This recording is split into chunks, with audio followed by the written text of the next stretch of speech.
Si tu investis dans l'immobilier, tu me démentiras pas, la question du DPE, diagnostic performance énergétique, est devenue centrale pour nous, les investisseurs et les propriétaires. Comment améliorer concrètement un DPE sans exploser son budget? C'est la question dont on va se poser aujourd'hui. Surtout, comment améliorer son DPE sans faire des travaux inutiles ou mal ciblés. On a, pour cette discussion qu'on avait enregistrée en live il y a quelques semaines, deux invités. Simon Garnier de DPE Boost, un super logiciel une application dont je te recommande largement l'utilisation pour trouver facilement les gains que tu peux avoir sur des DPE déjà effectués, les gains que tu peux faire et les travaux, surtout les budgets que ça peut donner. Et un deuxième invité que tu connais également, qui est une invitée, Julie Pinot-Consigny, que tu as vu sur le podcast et que tu adores d'ailleurs à chaque fois qu'elle passe sur le podcast. Les gens apprécient beaucoup. La question qu'on s'est posée, c'est vraiment essayer de rassembler les deux visions, la vision théorique avec un outil vraiment pratique et la vision terrain sur la capacité de faire des travaux qui sont en adéquation avec ce qu'on cherche à faire et à l'amélioration du DPE qu'on cherche à faire. Alors comment on confronte la théorie du coup à un outil qui permet de simuler les gains d'un côté, mais aussi un regard critique sur ce qui est vraiment faisable en pratique. On verra dans l'épisode les leviers les plus efficaces pour améliorer un DPE, les erreurs classiques, travaux surestimés, mal priorisés, les contraintes réelles sur le terrain, coût, copro, faisabilité, et comment ensuite arbitrer intelligemment entre le budget, le DPE et la valeur du bien aussi, ces trois composantes qu'il faut toujours avoir en tête. Si tu apprécies ce podcast, n'hésite pas à le partager autour de toi en laissant un avis 5 étoiles sur Apple Podcast ou Spotify, ça m'aide beaucoup à le faire grandir. Et si à la sortie de cet épisode, tu es conquis sur l'outil DPE Boost, j'ai une réduction à te soumettre avec le code promo PACO, PACO. Tu auras 20% de réduction sur ton premier achat. Donc, fais-en bon usage. Tu verras, c'est une tuerie. Merci beaucoup pour ton attention et à très bientôt. Bonne écoute.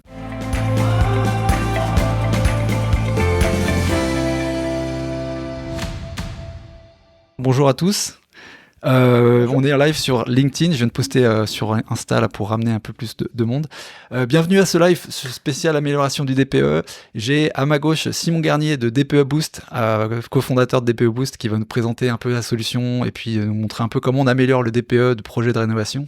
À ma droite, Julie, que vous connaissez, épisode 192, on n'arrête pas de m'en parler. Opérateur immobilier et puis grosse expérience dans les travaux notamment.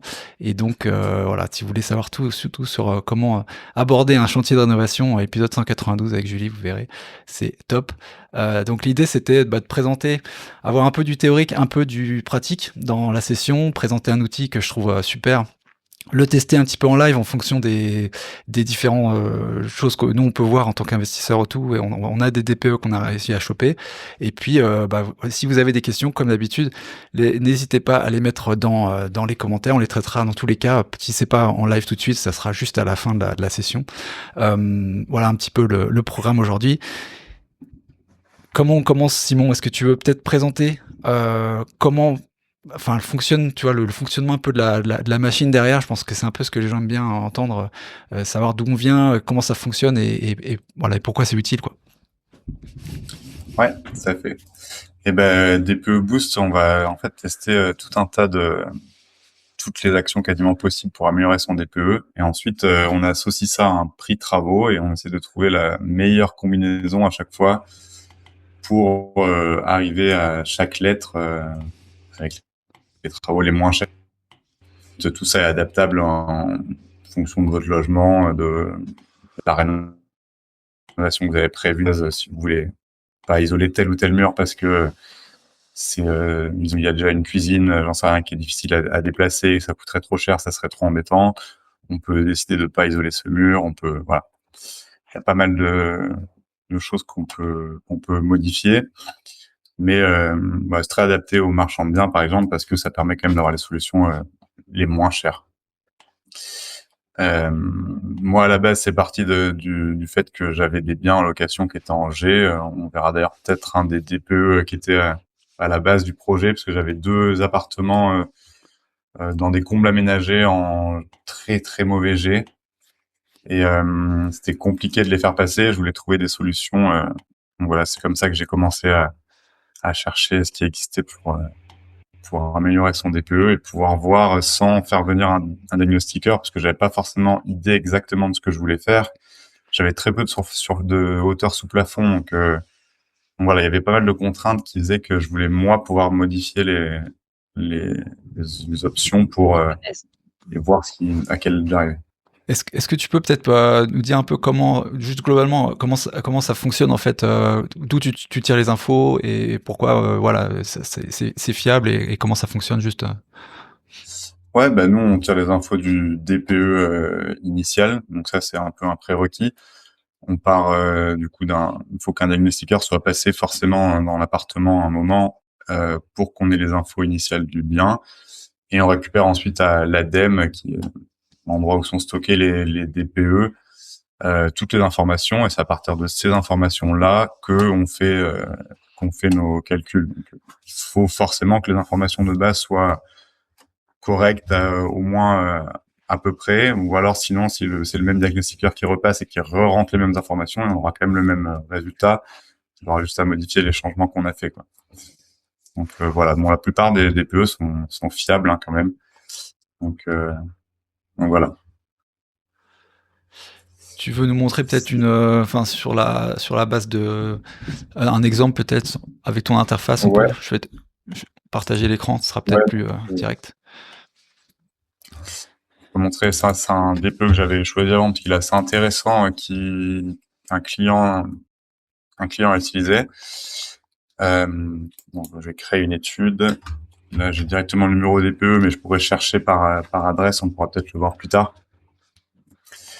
Donc ça me propose ce DPE. Il est intéressant parce qu'il a plusieurs chauffages notamment, donc c'est quand même assez particulier. Je vais commencer par ça c'est l'onglet le plus intéressant parce qu'il montre les scénarios de travaux pour atteindre différentes lettres, mais on peut commencer par l'analyse DPE déjà pour voir déjà un peu des informations de base qu'on retire déjà du DPE initial. Déjà, il y a toute cette partie sur la performance énergétique suite à la réforme de 2026. Donc, il y a eu une réforme en 2026 qui fait que l'électricité est moins pénalisée que ce qu'elle était avant. Elle l'est toujours par rapport au gaz, mais moins. Bon, là, on voit que l'amélioration est très faible puisque c'était pas de l'électrique ou peu dans le chauffage de base. Ensuite, on a un onglet sur les déperditions énergétiques où on peut voir que c'est principalement les murs qui sont déperditifs sur ce bien. Puis la liste des équipements, tout est détaillé. Donc voilà, on peut retrouver de façon plus sympa que dans un DPE classique toutes les informations sur notre logement. Et ensuite, dans l'onglet scénario de travaux, nous sont proposées des améliorations pour passer à chaque lettre. Notamment, donc là, on voit que pour passer de F à E, il y aurait pour environ 3 600 € de travaux. Et par exemple, un des petits hacks DPE qui est pas mal, parce que c'est vraiment très peu cher, c'est l'installation de robinets thermostatiques. Donc là, en fait, on a des radiateurs à eau, donc tout radiateur avec une chaudière, par exemple, à gaz et qui n'ont pas de robinet thermostatique. Et ça a une influence quand même sur le DPE. On va gagner quelques pourcents, mais en fait, c'est sur ces pourcents-là qu'on peut faire la différence pour arriver à gagner des lettres pour peu cher. Mmh. Donc voilà, alors on voit qu'en installant des robinets thermostatiques, par exemple, pour seulement 234 €, on va améliorer son DPE, et ensuite avec le remplacement de fenêtres et l'installation d'une VMC, qui est quelque chose de pas très cher non plus, ça suffit pour passer en E. Ça permet du coup d'être tranquille si on fait de la location pour jusqu'à 2034, donc c'est déjà pas trop mal. Voilà, si on veut faire mieux, on se rend compte que pour passer en D, l'installation d'une pompe à chaleur est suffisant. Pompe à chaleur, c'est quand même souvent quand même la chose facile pour gagner beaucoup de lettres à un coût plus ou moins élevé. Surtout avec du coup la nouvelle réforme de 2026, c'est encore plus vrai qu'avant. Si vous pouvez installer une pompe à chaleur, souvent vous gagnerez 2 voire 3 lettres, voire même des fois ça peut arriver d'en gagner 4 si vous êtes en limite de lettres à la base. Julie, toi sur ce point-là, est-ce que pratiquement sur le terrain, pompe à chaleur installée, ça paraît l'arme fatale, mais c'est facile à installer, il y a des... Ça dépend effectivement, là on est sur un projet de maison individuelle, donc oui, la pompe à chaleur peut être une option intéressante.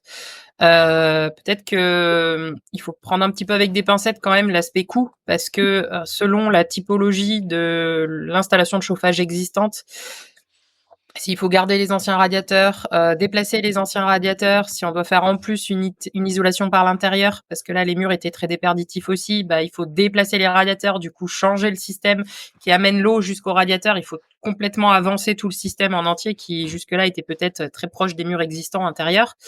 Les prix peuvent varier du simple au triple par rapport à ce que je vois là, les 12 000 €. Donc, il faut bien avoir que évidemment, le logiciel propose des choses qui sont, crédibles, on va dire, sans aucune, particularité spécifique. Après, s'il y a des choses un peu, bah, je sais pas, on a des vieux radiateurs en fonte, par exemple, il faut, la basse température en pompe à chaleur sera pas suffisante, il faut passer sur une autre température, bah, c'est pas tout à fait les mêmes fonctionnalités, les mêmes prix. Hem Donc dans les faits, quand il y a une maison, oui, la pompe à chaleur est quasiment tout le temps la meilleure solution. En appartement, je suis toujours un peu plus circonspecte quand, les les diagnostiqueurs proposent une pompe à chaleur dans les scénarios, Mmh. parce qu'il est assez peu fréquent qu'on ait la possibilité de mettre une pompe à chaleur, dans le bâtiment, enfin sur un déjà il faut un balcon. À 99 du temps, il faut un balcon. Il faut qu'il soit, autorisé à minima dans la copro, qu'il y en ait déjà eu un qui l'ait demandé et pour que les autres puissent, de base, avoir accès à l'option d'en installer un sans repasser par une AG. Si ça n'a pas été le cas, il faut passer par une AG. Il faut faire une DP parce qu'on fait une modification de façade si jamais elle est visible. Enfin, il y a quand même pas mal de choses qui font que, oui, c'est possible, mais c'est pas si simple et il y a quand même beaucoup plus de difficultés en appartement qu'en maison. On est d'accord, ouais. Alors là, du coup, c'est une pompe à chaleur RR, hein, qui est proposée, donc il n'y aurait pas de question sur les radiateurs intérieurs, mais savoir Oui, s'ils dans sont bons ou celui-là, pas, ouais, là, tu on raison, ouais, on ouais. les dépose. Après, sur le RO, tout à fait. Et donc c'est souvent, il y a souvent des problèmes avec la pompe à chaleur, effectivement, en appartement, c'est pas du tout toujours possible.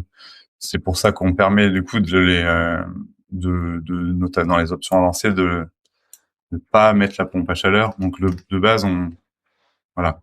Là, c'était pour une pompe à chaleur RR. On pourrait tester d'autres choses, hein, RO, des poêles, des chaudières à granules, etc. Et Mmh. si j'enlève la pompe à chaleur parce que je sais que justement la copro le refusera ou la mairie parce que bah, sur un secteur protégé, enfin En peu zone importe. ABF, typiquement, ouais. Sur IDF, par exemple, ça peut être très compliqué, ouais, ou impossible.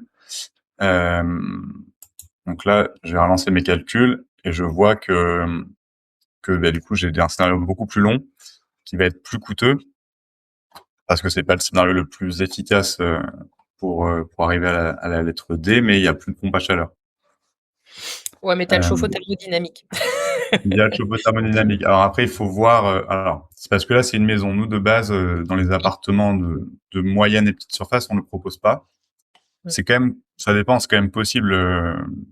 Enfin voilà, moi par exemple, j'ai un appartement où j'ai un chauffe-eau qui est dans un espace à côté de l'appartement. On pourrait très bien mettre un chauffe-eau thermodynamique dedans.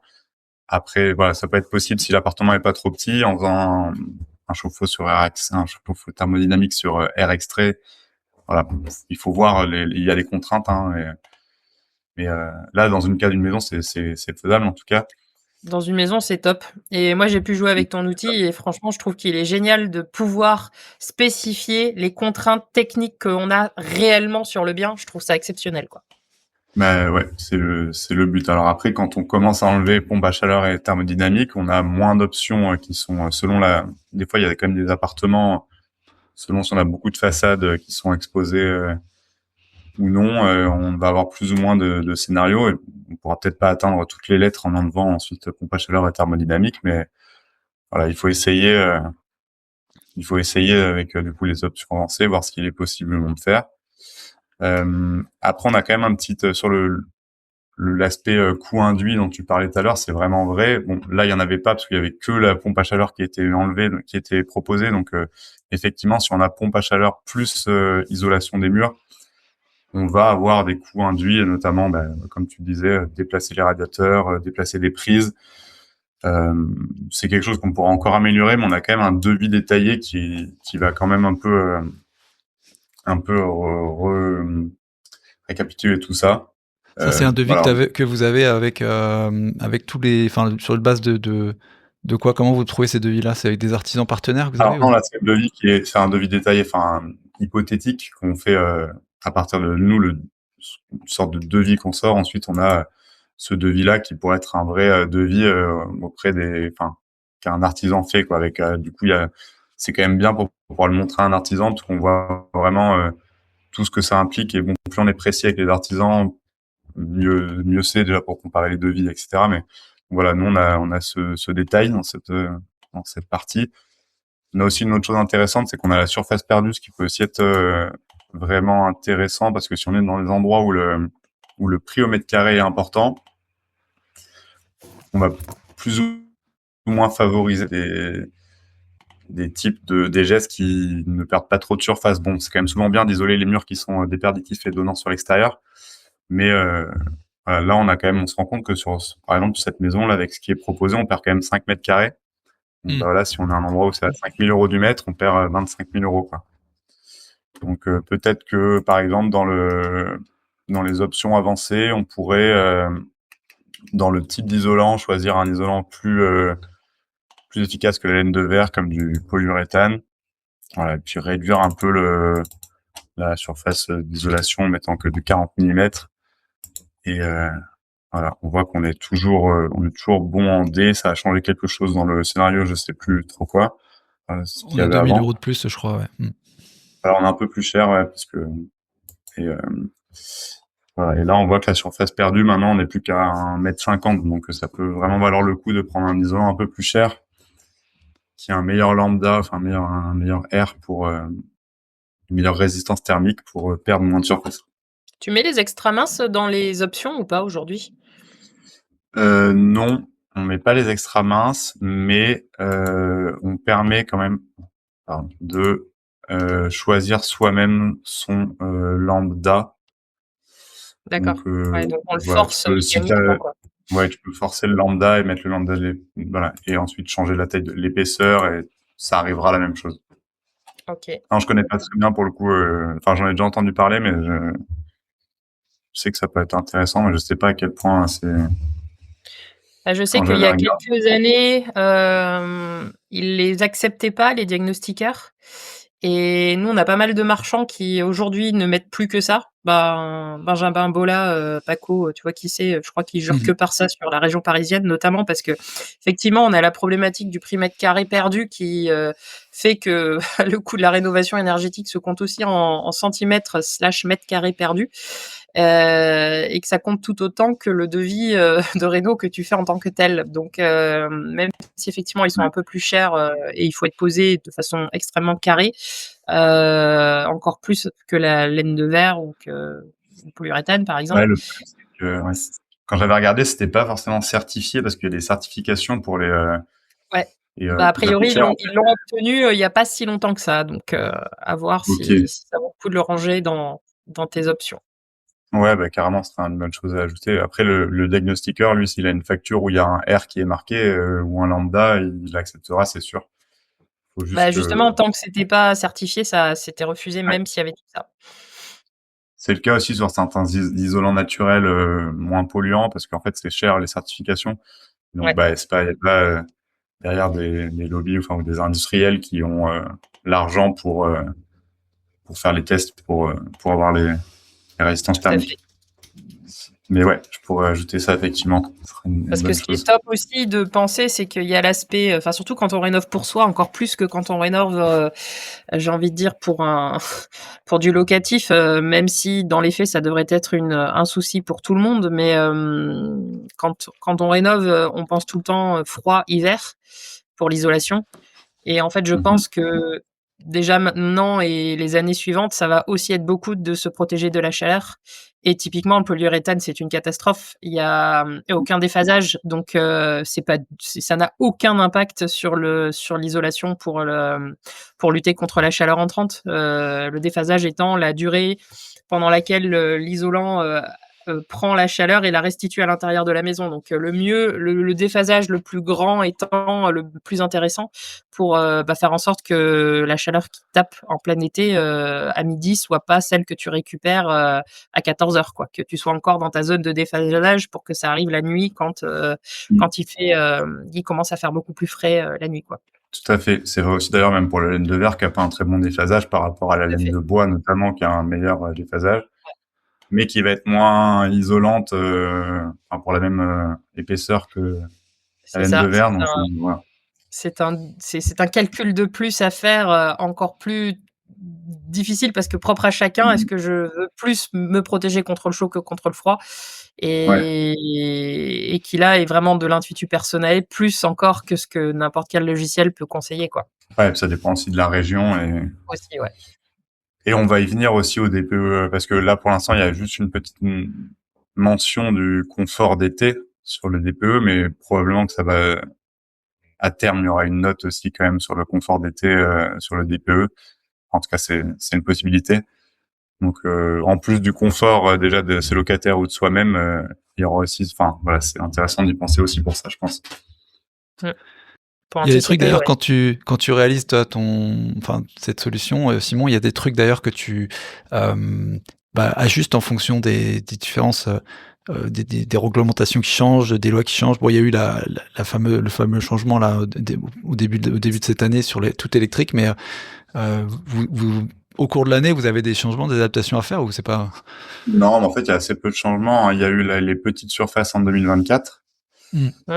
Ensuite, il y a eu la réforme de l'électricité en 2026. Mais voilà, si le jour où il y a des changements sur la méthode réglementaire 3CL, oui, on fera les changements forcément. Mais voilà, c'est les trucs de l'État, donc ça va à la vitesse de l'État, quoi. Donc, voilà, il y Ça aura va, peut-être tu des le voir changements. venir, quoi. Ouais, voilà, on a le temps de revenir. Peut-être qu'il y aura un DPE européen. Si, il y aura, voilà, c'est des possibilités, mais pour l'instant, il y a pas trop de changements. OK. Et, voilà. Et je Donc, vois pour que là, l'instant, en on gère pas isolation le confort. tu avais volontairement choisi l'isolation par l'intérieur ou c'est l'outil qui le sélectionne un peu naturellement? De base, on met toujours par l'intérieur D'accord. parce qu'on sait que c'est quand même, enfin, déjà parce qu'en fait, souvent par l'extérieur, c'est moins rentable. Euh, Même si c'est le plus efficace, hein, parce qu'on en coupe les ponts thermiques, mais souvent en fait avec le Plus cher. prix, c'est moins Ouais. rentable. Donc voilà, puis bon, il y a les mêmes problèmes d'urbanisme que avec la pompe à chaleur. Donc de Mmh. base, on met par l'intérieur. Ouais. En maison, c'est peut-être plus facile quand même que faire une maison individuelle sur son terrain, quoi. Ouais, ça dépend. Il faut voir au cas par cas, mais ouais. Voilà, je peux peut-être un peu faire le tour on peut un peu, bon, les plafonds haut et bas, enfin plafond haut, les plafonds et les planchers, on peut les changer à peu près comme on peut modifier les murs. On peut décider de forcer chaque geste. Si par exemple, dans tous les cas, on sait qu'on va changer son chauffe-eau, on peut dire je force le changement du système d'eau chaude. Ça calculera le meilleur scénario en prenant en tous les cas le chauffe-eau. On peut dire qu'on enlève le chauffe-eau thermodynamique par exemple. On peut changer la capacité. Ça aussi, c'est un peu un hack au niveau du DPE, mais la capacité du chauffe-eau a un énorme impact sur les petites surfaces principalement, mais bon, ça a quand même un impact sur les grandes aussi. Et on a eu tendance, je pense, à mettre des chauffe-eau beaucoup trop gros, surtout maintenant avec les chauffe-eau plats intelligents qu'on a maintenant. Enfin voilà, on n'a pas besoin d'un 200 litres pour un 30 mètres carrés, quoi. Et nous, de base, on propose une capacité en litres à peu près adaptée à la surface. Mais après, ça va quand même dépendre de l'usage des gens, combien ils sont dans l'appartement, etc. Mais voilà, on a intérêt à prendre un chauffe-eau pas trop gros parce que c'est un gros impact. Je confirme. Voilà. T'as la possibilité de choisir le nombre d'étoiles des chauffe-eau ou tu vas pas jusque-là? Non, dans tous les cas, nous, on part sur du NF 3 étoiles. Enfin, puisque ouais, on fait que ça parce qu'on conseille d'installer dans tous les cas un chauffe-eau de cette catégorie. Ouais, Parce mais que pour la différence c'est de souvent prix, les promotions que tu as chez Brico Dépôt et autres consorts, c'est souvent du 2 étoiles, c'est pour ça que je pose la question. ouais, c'est vrai qu'on pourrait le rajouter, mais nous, on est parti du principe qu'on allait dans tous les cas prendre un 3 étoiles, mais c'est vrai qu'on pourrait rajouter cette option-là aussi, ouais. Après, je pense que franchement, ça vaut vraiment le coup de payer, je sais pas, peut-être 150 € de plus, 200 € de plus pour avoir un 3 étoiles, parce que la différence, elle est quand même, ouais, elle est quand même assez significative. Et tu as les chauffe-eau instantanés aussi ou pas? Parce que ça peut Oui. être un sujet sur les toutes petites surfaces. Moi, j'ai déjà fait pas mal de fois le test où ça valait le coup de forcer un abonnement EDF, enfin Enedis un peu plus élevé pour pouvoir passer sur de l'instantané, sur, Mmh. tu la cuisine et la salle d'eau qui sont au même endroit et que tu as un tout petit chauffe-eau qui ne chauffe que la quantité d'eau qui rentre et sur le diag, c'est juste hallucinant l'impact que ça a. Ouais, bah en fait, dans la méthode 3CL, du coup, un instantané, c'est comme s'il n'y avait pas de réservoir. Donc, c'est comme si on avait un chauffe-eau de 0 litre. Donc, effectivement, ça a un gros impact. On peut le sélectionner, là, un chauffe-eau instantané. Alors après, moi, je sais pas, je conseille pas forcément trop non plus dans les rénovations. J'ai l'impression que, quand même, en hiver, ça peut, voilà. Enfin, déjà, oui, forcément, il faut avoir au moins 12 kVA, voire même du triphasé, de ce qu'on m'a dit. Après, je sais pas, dans les régions froides où l'eau arrive vraiment froide, je pense que c'est quand même compliqué d'avoir une eau chaude. Alors, peut-être pour un lave-main, un robinet, ça peut être bien, mais pour une douche, je sais pas, mais t'as sûrement plus d'expérience que moi sur la question. Non, bah, en fait, les trucs de nos grands-parents, oui, c'était merdique. Tu faisais la douche, écossaise, où tu beuglais comme un putois à chaque fois que tu prenais une douche parce que c'était chaud, froid, chaud, froid, chaud, froid. Enfin, c'était vraiment désagréable. Aujourd'hui, les chauffe-eau instantanés, c'est une technologie qui est beaucoup plus maîtrisée et même s'il y a pas effectivement de réservoir en tant que tel, enfin, il y a 1 litre ou 2, enfin, il y a quand même le temps de la préparation quand même légère. Il y a pas grand-chose, mais il y a un petit peu. Et on n'est pas obligé d'être en triphasé pour avoir cette option-là. Et je sais que moi, sur les toutes petites rénovations, parce que moi, j'ai mené là où j'ai mené le plus de chantiers personnellement, c'est à titre d'assistant à maîtrise d'ouvrage avant même d'être marchand de biens. J'ai fait de la réno de toute petite surface, du 12, 13, 14 mètres carrés où en fait, même l'extra plat, ça rentrait pas. Tu avais une mezzanine, la salle d'eau, elle était à 2 mètres, tu calais pas ton chauffe-eau dans le mini espace qui restait pour faire une salle d'eau.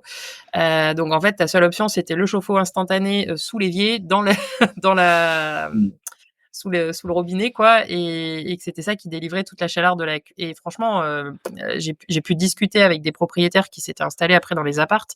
C'était même pas du locatif, ça bougeait pas du tout, hein.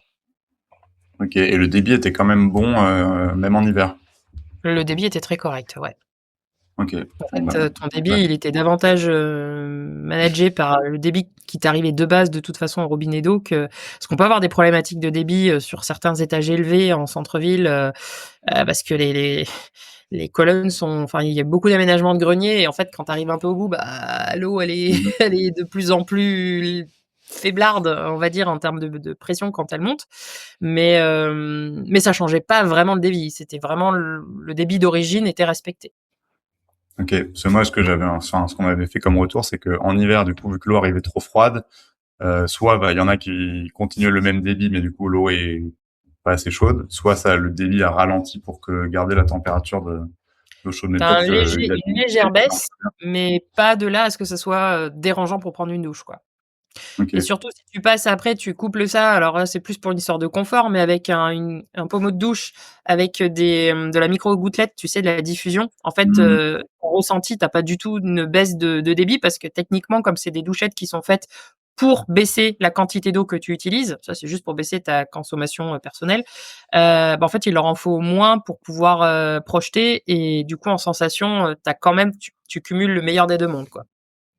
Ok, ouais, le mix des deux est pas Mmh. mal. Ouais. Et donc par contre un abonnement en 12 kVA, j'imagine. Ah bah, oui. Il y a pas ouais, c'est Plus mais de cher. toute façon, c'était soit ça, soit tu avais pas d'eau chaude ou tu avais pas de salle Oui, de oui, bain. Parce après que des oui, la pas taille de cher, l'appart faisait ouais. que et c'est très compliqué dans les toutes petites surfaces d'arriver à caler un chauffe-eau qui soit pas, ultra disgracieux au milieu du salon parce que tu as un bout de salon enfin, tu sais, tu as souvent des 4 Mmh. mètres ou 3,80 m de hauteur sous plafond. Tu cales ta mezzanine avec ton coin nuit au-dessus et en dessous, tu cales et ton petit coin kitchenette et ton petit coin salle d'eau.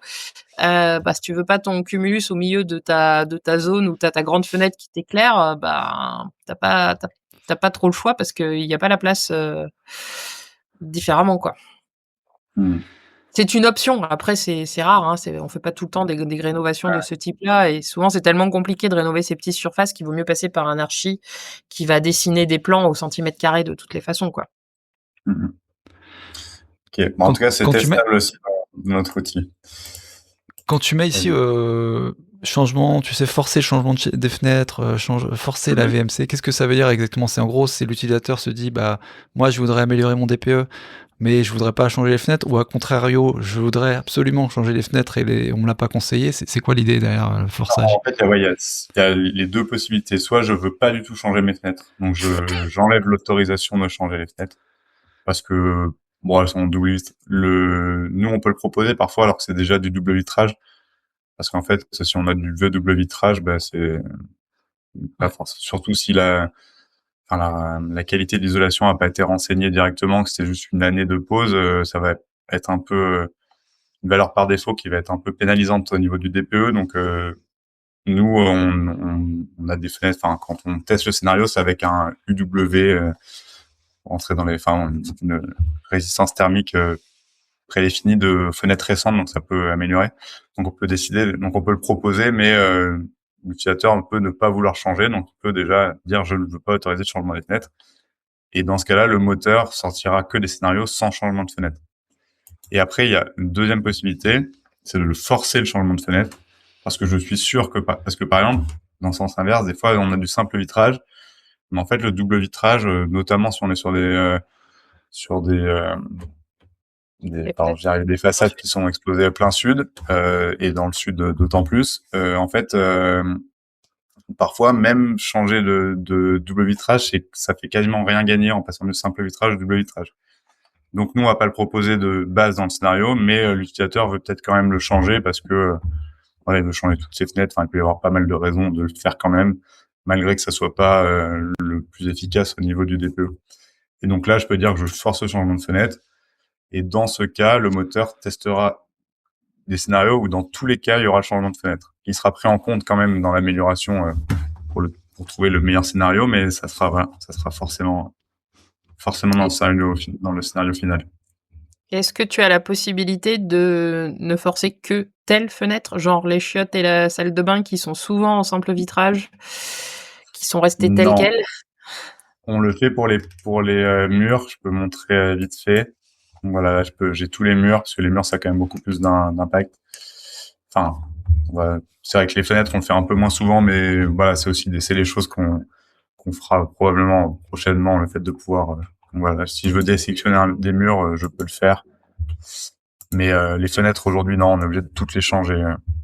Enfin, soit toutes, soit zéro. D'accord.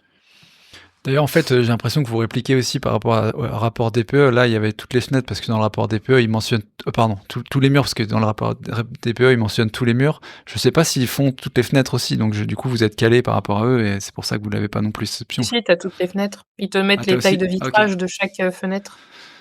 Mais par mur. Ouais, d'accord. Oui. Okay.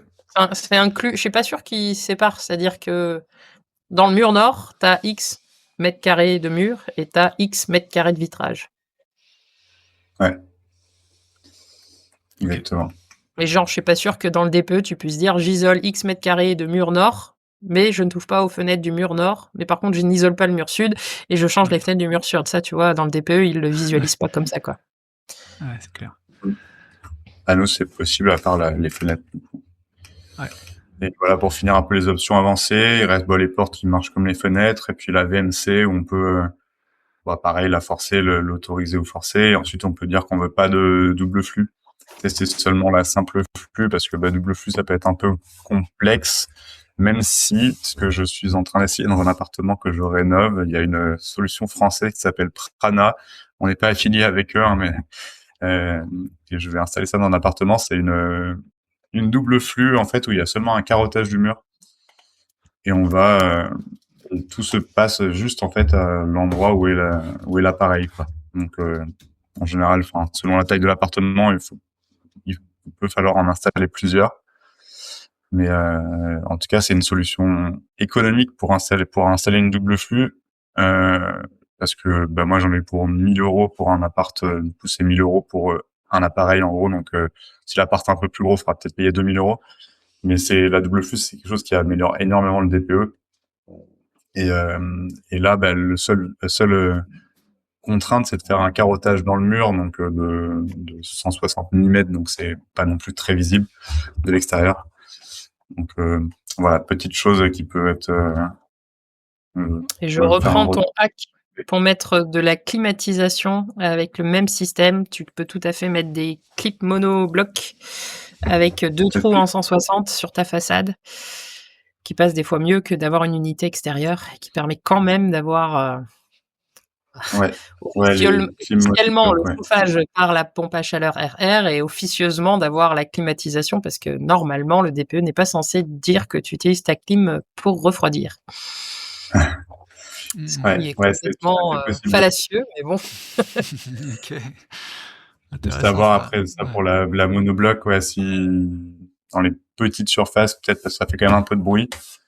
Mais ouais, c'est le seul point négatif. Et voilà. Il y a juste aussi quand même la scope, donc la performance de ces systèmes est quand même moindre. Donc d'ailleurs, on peut aussi le tester. J'avais enlevé la plaque, donc ça y est plus, mais on peut aussi tester parce qu'en général, nous on met de 4 de base, mais on est plus en général pour des pompes à chaleur aujourd'hui. Mais une monobloc, on est plus à 2,5, 3. Donc voilà, c'est quelque chose qu'on peut modifier aussi dans les options avancées. Voilà, bon, on a changé, on voit que on a des nouvelles recommandations travaux. Voilà, je peux peut-être faire vite fait montrer notre. On a un petit onglet plus-value, mais qui permet en gros de voir combien on gagne avec. Avec chaque outil, chaque option. En fait, je vais remettre l'isolation des murs parce que c'est plus intéressant d'avoir l'isolation des murs. En fait, c'est un calculateur assez simple, hein, mais là, j'ai mis au prix au mètre carré, donc il y a un prix au mètre carré de 1 900 €. Et on voit que, en fait, avec la perte de surface, je perds déjà 4 390 € du coup. Ça permet de calculer ça. Et en moyenne, on va gagner 8% en passant de F à D. Ça, c'est des informations qu'on a récupérées des notaires. Et en moyenne, on a un appartement, ou une maison, là, donc ça sera sur les maisons, va gagner 8% quand on passe de F à D. Donc voilà, on gagne 21 000 €, mais on perd 4 300 € de surface, 40 000 € de travaux. Donc là, le retour sur investissement immédiat, hein, parce qu'on va faire quand même une économie d'énergie sur le long terme, mais si c'est pour une revente, par exemple, pour un marchand de biens, on aura un retour sur investissement qui est négatif. Et voilà, si je retourne dans mon scénario de travaux et que je le modifie, peut-être que par exemple, pour passer en E, là, ça va devenir intéressant.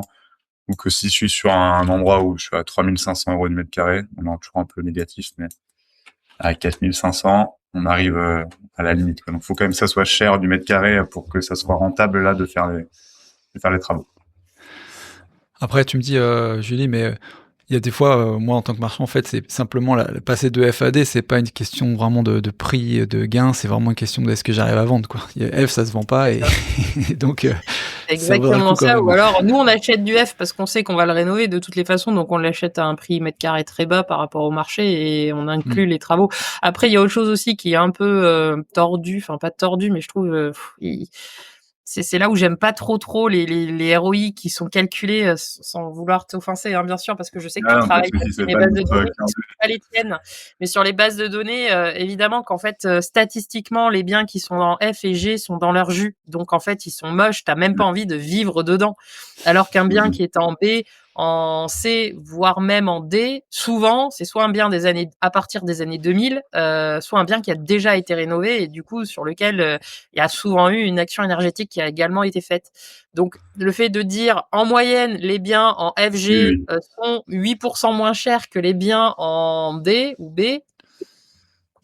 Bon. Ouais, non, mais je suis entièrement d'accord avec toi. Je suis entièrement d'accord avec toi, mais je suis quand même convaincu qu'il y a une Ah, mais décote. j'en suis convaincue aussi. C'est juste que je trouve que le calcul est un peu capillotracté. Voilà. Mais Non, on c'est très est d'accord. difficile. Après, il faut bien travailler sur des bases de données, hein, j'entends bien, hein, mais Après, ce qui est intéressant, c'est aussi de voir le prix, du coup, selon le premier mètre carré, la surface ouais. perdue, mais c'est vrai que je suis d'accord avec toi. Après, comme dit Paco, le fait que tu rénoves un bien, en fait, il y a aussi quelle est la taille de ton marché. En fait, statistiquement, aujourd'hui, les gens, ils préfèrent acheter un bien qui a de la gueule, qui est au goût et au standard attendu par par les locataires, par les acquéreurs, que de se dire allez, je me lance dans les travaux. C'est un effort intellectuel, en temps, en énergie, en risque. Est-ce que je vais trouver les bons entrepreneurs? Est-ce que ça va bien se passer? Est-ce que si? Est-ce que ça? Est-ce que ni? C'était évident que si tu proposes un bien qui est déjà clé en main, bah tu trouveras beaucoup plus d'acquéreurs. Et bien sûr, Mmh. même Après, si ton prix mètre carré est plus cher. ça peut être un argument pour nous aussi à la négo, tu vois, un utilisateur type résidence principale qui se dit bon allez, je le lance ou pas la réno, on lui montre ça, bah tu vois combien ça va coûter, et après Ouais. du coup on négocie à l'achat en conséquence, quoi. Ça peut être aussi comme ça. Mais Ouais. ça, à mon avis, c'est plus adressé à effectivement des propriétaires de leur maison résidence principale plutôt qu'à forcément des opérateurs, quoi. Mais Ouais, tout à fait. cet Ça aussi, outil-là, c'est quoi. un argument pour Mm. les agents immobiliers pour montrer à leurs clients, enfin aux vendeurs, que leur bien, il vaut pas forcément ce qu'ils pensent qu'il vaut, parce que en fait, il est en G, qu'en G c'est dur à vendre, et que oui, le prix du mètre carré dans leur secteur c'est ça, mais qu'en fait, il faudrait qu'il soit en D pour être vendable facilement, et pour arriver en D, il y en a pour 45 000 euros de travaux. Donc effectivement, ça peut être un argument, mais pour les marchands de biens, ça peut être aussi un argument au moment de l'achat. Je vais rapidement du coup sur le rapport PDF, mais on a un petit rapport que générer pour ensuite avoir le devis qu'on peut éventuellement envoyer à ces artisans, par exemple, et puis avec une petite analyse, donc en fait ce qu'on a vu dans l'analyse des PE. Je pense qu'il vaut mieux l'appeler chiffrage, pré-chiffrage même, que devis, parce que tu vas en vexer quelques-uns si tu leur dis voici le devis. Tu peux aller sur Ouais, place, j'ai mais trop de budget. c'est pas faux que ça serait mieux, ouais, un pré-chiffrage. Parce C'est que une rénover un fourchette. 6e étage sans ascenseur plein centre-ville de la Croix-Rousse à Lyon, c'est pas la même que rénover une maison sur son terrain où tu peux poser une benne sans difficulté et que t'as pas d'autorisation de voirie à prévoir, quoi. Ouais, on est bien d'accord. On prend quand même on a quand même une adaptation selon l'endroit où est le bien. Mais bon, Ouais, c'est mais sûr que pareil, comment tu ça, veux dire, enfin, oui, il y a oui. des trucs, ça peut avoir des gros impacts, hein. Mm. Non, on est d'accord, s'il faut faire une toiture et qu'on peut pas mettre de grue. Mais ouais. Donc voilà, juste une petite. Ah non, vous le voyez pas parce que. Ouais, on le voit rien là, c'est ce que j'allais dire, on Sur le un voit pas. écran. Ah ça y est. Ouais. Voilà, donc on a un petit récap avec les photos Google Satellite, puis le récapitulatif de la situation actuelle, et ensuite les déperditions avec une belle maison. Et ensuite, le scénario de travaux qui a été choisi avec les fourchettes de prix, tout ce que ça implique comme et le détail technique aussi, donc qui va être quand même intéressant de passer à ces artisans pour pas avoir de surprise sur la sortie du DPE, parce qu'on a bien les R ou les lambda qui sont indiqués et qui sont importants, parce que si on n'a pas le même R, et on peut avoir des R différents selon avec une laine de verre de même épaisseur, on n'a pas toujours le même R. Enfin, il y a des petites différences et ça peut quand même un petit peu jouer. Voilà. Et un petit rappel des contraintes. Moi, je serais intéressé, tu parles un peu aussi de l'onglet que j'ai vu tout à l'heure, l'onglet Aide. Ouais, alors c'est pas l'onglet qu'on a le plus travaillé, mais en fait, Ok. il se montre aussi dans la plus-value. Je montre rapidement, mais là, on voit qu'on a 3 000 euros d'aide.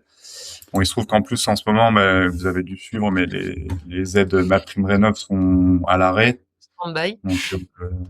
Donc voilà. Et pour l'instant, c'est les seuls qu'on calcule. Ouais, Okay. faudrait qu'on rajoute CE, mais les CE, c'est assez compliqué parce que ça varie chaque mois. Enfin, c'est plus complexe. Donc voilà, là, en fait, on a les informations de base. Est-ce que je suis bailleur ou propriétaire occupant? Est-ce que c'est une résidence principale? C'est secondaire, on n'a pas d'aide, le nombre de personnes du foyer, et ça va faire varier, du coup, les aides qui sont calculées en fonction du scénario. Donc là, on a 13 500 euros. C'est parce que mon scénario travaux, je passe de F à D. Là, j'étais à D. Si je mets, par exemple, une seule lettre d'écart, je vais avoir d'autres aides, parce que quand on passe 2 lettres, on a une bonification. Enfin, voilà, il y a un calcul assez complexe. Un calcul différent. Voilà. Là, il y a plus, du coup, on a changé d'aide. Maintenant, on a le droit aux aides rénovation par geste, puisqu'on a justement pas ce saut de 2 lettres. Et donc, on voit que pour une personne propriétaire occupant, on pourrait récupérer 800 euros si les aides de MaPrimeRénov' reviennent, ce qui sera sûrement le cas dans l'année, mais pour l'instant, c'est pour l'instant, ça à l'arrêt. Puis il faut se rappeler d'un autre truc, c'est que pour avoir les aides, il faut passer forcément par une boîte RGE. Pour passer par une boîte RGE, faut pas être trop pressé sur son calendrier. Il faut forcément avoir un accompagnateur MaPrimeRénov' qui est payant.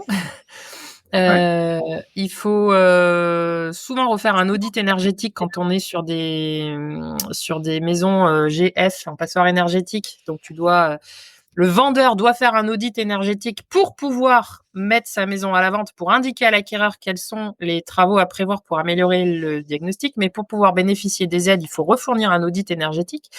Mais à son nom. Donc, on ne peut pas utiliser celui qui a été fait 3 mois avant par le vendeur, qui est pourtant a mis quelqu'un de dûment habilité pour pouvoir le faire, parce que l'État a de cela très intelligent, qu'ils ont dit, non, on va en payer un deuxième. Donc, on paye 3 000 balles une fois, puis 3 000 balles une deuxième fois en tant qu'acquéreur, ce coup-ci, pour faire exactement le même diagnostic. Enfin, il y a des trucs, on marche sur la tête. Quand on voit le prix d'un audit, c'est vrai que, et en plus, les entreprises RGE sont quand même souvent plus chères aussi que les entreprises non RGE, donc, c'est un calcul à faire, quoi. Ça dépend. Si on a un revenu fiscal qui est assez bas, ça peut être rentable, mais bon, c'est vrai que faut faire des dossiers, etc.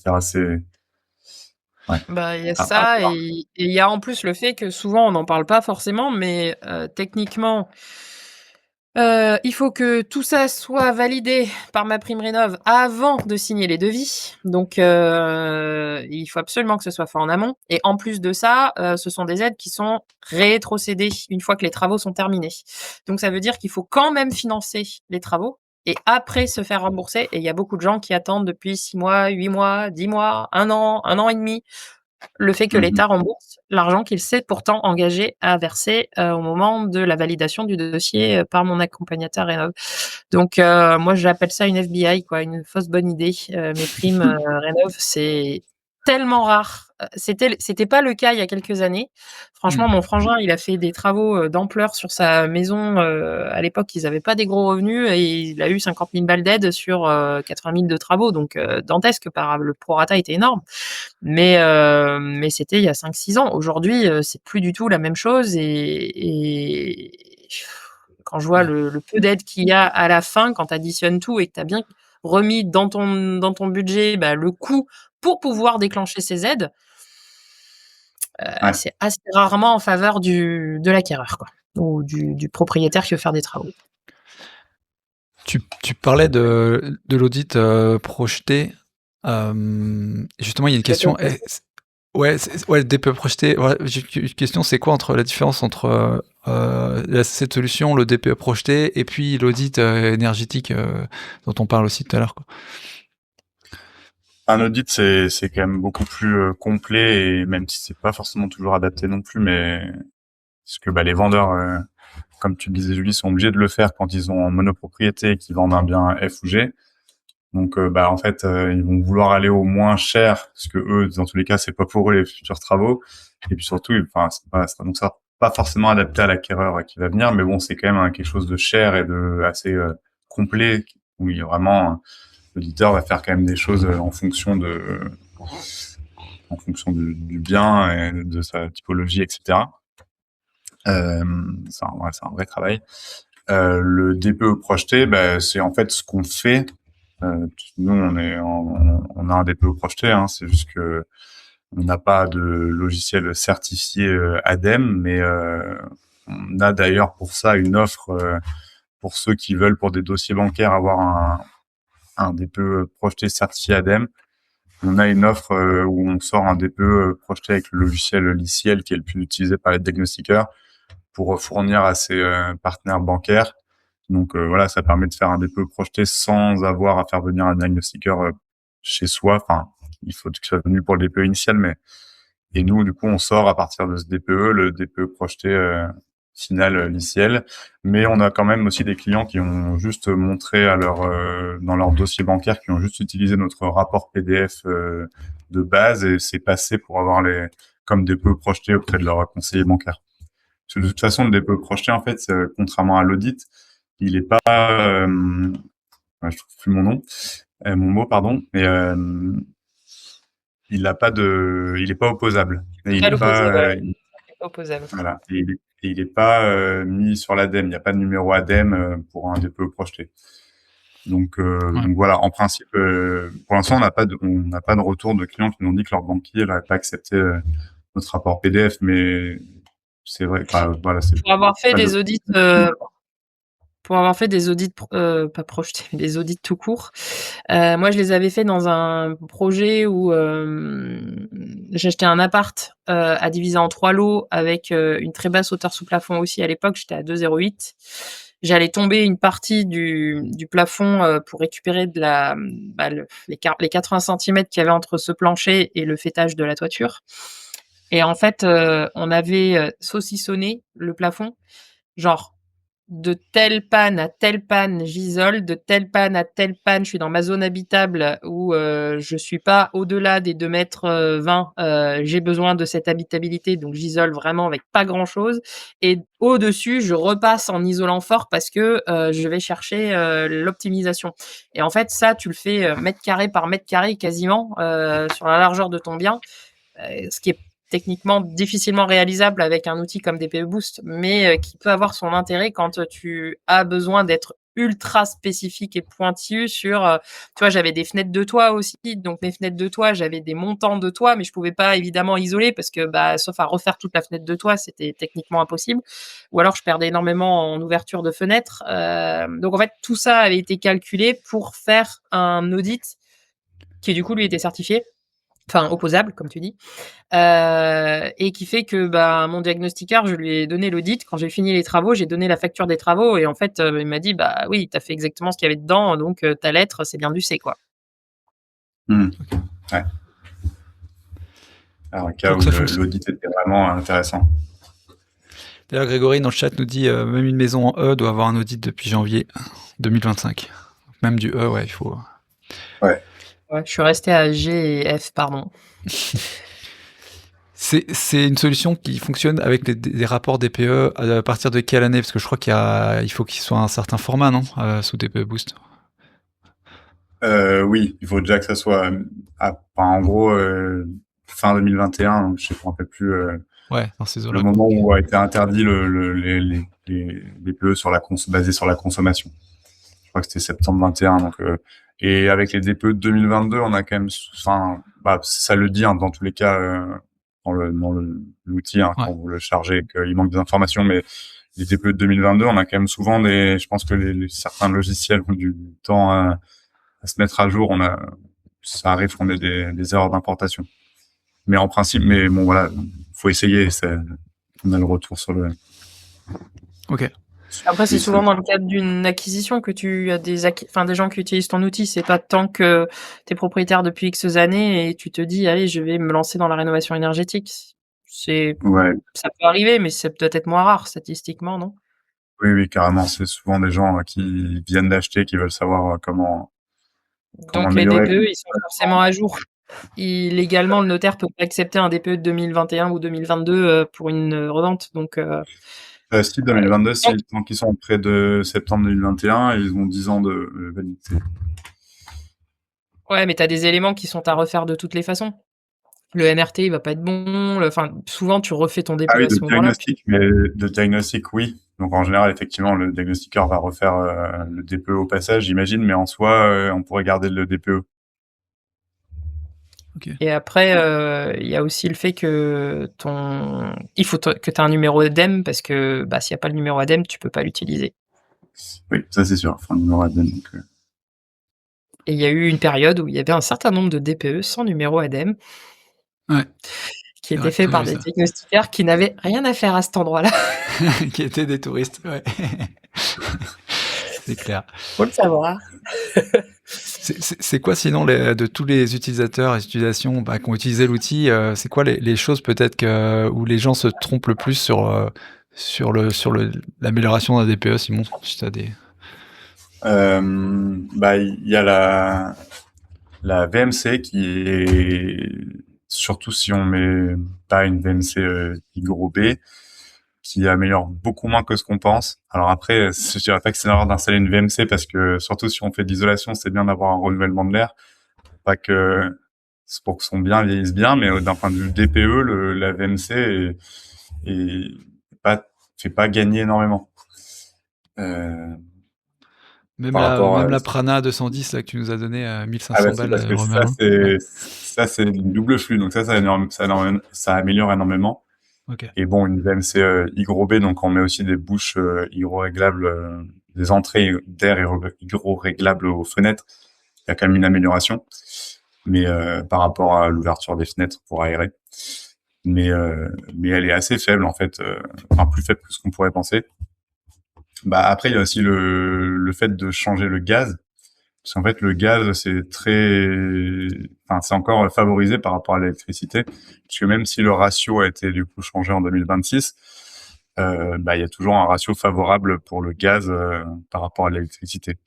Donc à moins que ce soit pour changer pour une pompe à chaleur, qui est encore plus efficace, puisque bah, si on a une scope de 5, ça veut dire que pour 1 d'énergie, on restitue 5 de chaleur, en gros. Mais donc malgré le ratio, on va être plus efficace. Mais voilà, souvent quand on a du gaz, ça vaut quand même, d'un point de vue DPE, en tout cas, pas le coup de changer. Si on a une chaudière à condensation, par exemple. Bon, après, je sais que les investisseurs qui font du locatif, pas très fans du gaz, parce que bah, ça demande un entretien annuel, qu'il faut vérifier, etc. Et puis quand la chaudière tombe en panne, c'est des coûts. Mais voilà. Il peut y avoir ça comme Et comme truc, ouais. justement, peut-être qui est sous-estimé et qui fonctionne vraiment plus que ce qu'on imagine, par contre. Peut-être le contraire, ouais, du coup. Je récupère Ouais, ce que bah, tu ce dis. qui a le plus d'impact, hein, encore une fois, c'est la pompe à chaleur, mais de toute façon, c'est la Ouais. modification du chauffage, hein, quand même, souvent, puisque c'est la plus grosse consommation, c'est le chauffage. Mhm. Mais, et si, bah, le chauffe-eau. Le chauffe-eau, le chauffage, et après, bah, généralement, quand même, isoler des murs, les murs qui sont pas isolés, s'ils donnent, alors, ah oui, c'est quand même important pour revenir là-dessus, mais isoler un plancher ou un plafond qui donne sur des appartements qui sont chauffés n'a pas d'impact. Ouais. Donc ça, c'est quand même bon à savoir. Et si je suis en étage intermédiaire d'un appartement, j'ai pas trop d'intérêt, enfin, après, ça peut être bien pour le bruit, mais d'un pur point de vue DPE, ça aura aucun impact enfin, ça aura un tout petit impact que ça va réduire la hauteur sous plafond, mais bon, on peut passer là-dessus. Sinon, ça n'aura pas d'impact. Donc il y a ça, et puis isoler aussi des murs qui donnent sur des communs, l'impact sera assez faible. Des murs qui donnent sur des voisins, enfin un appartement qui est chauffé aussi, ça aura pas d'impact non plus. En revanche, isoler un mur qui n'est pas isolé, qui donne sur des façades, ça sera toujours une très bonne idée. Ok. Ok. Julie, est-ce que tu as des questions, toi, en particulier, sur l'outil ou sur ce qu'on a dit tout de suite, autrement? Non, mais en fait, sur le principe, je trouve que c'est vachement utile, comme je disais tout à l'heure, quand tu dois te lancer dans des travaux, pour savoir comment ordonnancer, quelles sont vraiment tes priorités. Parce que, tu vois, moi, avant de m'intéresser vraiment à la rénovation énergétique, je croyais qu'intuitivement, il fallait toujours changer les fenêtres. Et en fait, j'ai pu voir à plein de reprises que changer les fenêtres n'avait pas forcément un gros impact, alors qu'en termes de billets à sortir, c'est énorme. Des fenêtres, tu en as vite pour plusieurs milliers d'euros, voire plusieurs dizaines de milliers d'euros si tu es en zone ABF et qu'on t'appose les petits bois, et cetera, quoi. Donc, c'est un truc Ouais. qui m'a permis de déconstruire mes Mm. certitudes. Pareil, le fait de dire, bah, je choisis de volontairement garder ce mur-là non isolé parce qu'il y a de la pierre, parce qu'il est déjà très canon et qu'on a travaillé avec un sablage tout l'empierrement, et c'est ça qui donne le cachet à l'appartement. On en a beaucoup des apparts à Lyon comme ça. Parce qu'en fait, c'est un mur qui est plein sud et qui est entre trois grandes fenêtres, et en vrai, en surface de mur, t'as quasiment rien quand t'additionnes. Il Ouais. vaut mieux assumer, garder ce mur-là en pierre et te dire, allez, je vais isoler plein pot celui qui est plein nord pour le coup, et je vais aller gagner là-dessus. Et j'accepte de perdre ça parce que je vais gagner en canon, en attractivité sur le fait d'avoir de l'haussmannien avec des murs en pierre autour de mes trois grandes fenêtres de salon, quoi. Et ça, Mm. c'est un truc que je trouve très intéressant, quoi. Il y a Grégory qui nous pose la question, un peu, c'est une question classique, je pense, que tu entends souvent, Simon, c'est une petite surface 25 mètres carrés, c'est quoi, sans isoler énormément, les leviers sur lesquels on peut agir pour, tu vois, sans perdre de surface? Est-ce que c'est le ballon Ouais. thermo, VMC, fenêtre? Ballon, c'est sûr, c'est le premier truc sur lequel il faut jouer. C'est sur le plus gros impact pour le moins d'argent sur une petite surface. Donc voilà, un ballon avec une petite contenance thermodynamique si jamais c'est possible, mais sur une petite surface, ça me semble très compliqué. Donc voilà, réduire la taille du ballon, un NF3 étoiles et pas en position horizontale parce que c'est aussi ça fait perdre aussi en fait c'est comme si c'était un ballon non NF3 étoiles s'il est mis en position horizontale. Ouais. Donc faut une position verticale. Ça Donc ça, le marche. plus important, faut s'isoler, oui, la VMC, clairement, VMC I gros B. Ça va jouer. Et puis après, ouais, bon, isoler, c'est toujours bien. Hein. Et puis, si on ne peut pas trop isoler les murs, ce qui importe le plus important, quand même, de très loin, la plus grosse déperdition, quand même, c'est toujours le plafond. Hein. Sauf si ça donne sur des combles ou le toit directement, c'est ce qu'il faut isoler en priorité. Et là, faut pas hésiter à mettre de l'épaisseur. Ouais. Ça marche. Si c'est un dernier étage, c'est souvent là que les DPE sont les plus pénalisés et que tu as au-dessus des greniers, à l'auditeur là qui te pose la question, quitte à ce que ça soit sur ses deniers propres alors qu'il intervient dans un grenier non utilisé, mais il va dérouler des rouleaux d'isolant et il montre au DPE, au diagnosticien, qu'il a fait le boulot d'isoler ce qu'il y avait en surface de son appartement, quoi. Et en fait, quand les combles sont pas utilisés, tout le monde s'en fout. Tu peux même demander au président de la copro le fait d'avoir les clés pour aller mettre de l'isolant. Peu de chance qu'on te refuse le truc, quoi. Ouais, faut vraiment le faire soi-même. On prend 2 rouleaux de 20 cm d'épaisseur qu'on déroule, on les met en croisée, et l'impact est énorme d'un point de vue confort et d'un point de vue DPE, et d'un point de vue électricité énergie qu'on va utiliser. Donc ouais, ça c'est sûr que c'est le premier truc à faire si on a la possibilité. C'est pas compliqué à faire, vraiment, c'est pas compliqué. Au pire, s'il sait pas faire, s'il sait pas exactement où il a son appart, 3 coups de perceuse avec un forêt très long à chaque angle de l'appartement, c'est très facile à reboucher avec un petit peu de silicone. Tu fais tes trous comme ça dans ton plafond, parce que souvent il y a 0 isolant à ces endroits-là, il y a même pas de marin hein, sur le dernier étage avant le grenier, et tu vois très bien l'emplacement de ton appart en dessous, quoi. Mais l'isolation des murs, même avec de l'extra mince, faut l'étudier quand même parce que ça a vraiment un impact important, quoi. Les murs façades. Parce que les premiers centimètres d'isolant, en tous les cas, ont beaucoup plus d'impact que ceux d'après. Ça, c'est un petit truc intéressant. Donc, si on veut pas perdre trop de surface, ça peut quand même valoir le coup d'isoler, même avec un isolant. Et après, il y a les isolants minces qui sont sûrement encore mieux, mais même avec des isolants, voilà, efficace, mais en mettant une épaisseur pas très importante, il y aura vraiment un impact. Et ouais. Au top. Bon bah super, ça sera tout pour ce live. Merci beaucoup d'avoir participé, Simon. Donc on invite les gens à tester un DPE Boost. On a une offre en plus à moins 20% sur le premier achat avec le code PACO.